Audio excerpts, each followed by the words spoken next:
issues or additional personal struggles that people who experience sexual anorexia often experience in a co-occurring kind of way. So none of these are required to have sexual anorexia, but they're often seen in sexual anorexics.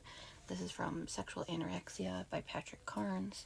Some of these are just stated and some have explanations. Experiencing the loss of self through deprivation, having the inability to ask for personal needs to be met, blaming others for sexual problems and failures. This one has an explanation. One sign of distortion of self-definition is blaming others for our sexual problems and failures. It's about the husband, the ex-wife, the way I was raised, how men are and how women are, and so on. These efforts at blame only serve to distract us from looking at the real source of our problem. Next point.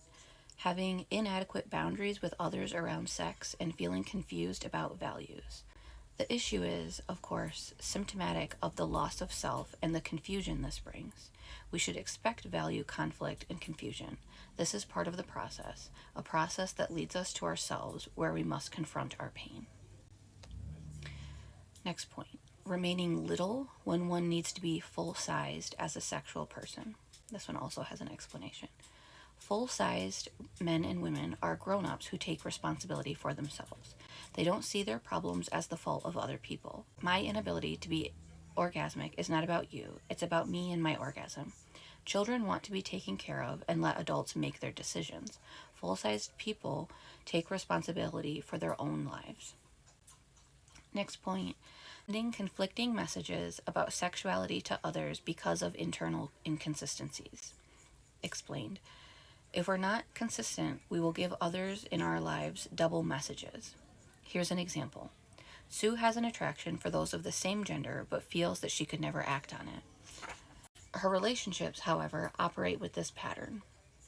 I'm really attracted to you, but when you get close, I pull back and leave. This stance confuses others because it's a message that says, I'm interested, but I really will not pursue that option. Next point.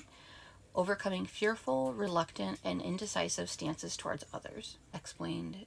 This is the basic task we need to accomplish, and it stems from all of the above issues. Though this is a critical developmental sexual task, it is not a complex one. If we're not able to take stands in general, we won't be able to do it when sex is involved. This task reflects the true spirit of the fourth step, which asks us to undertake courageous self-examination. It's an approach to mental health that says we want reality no matter what the cost. It's asking us to look directly at our real selves.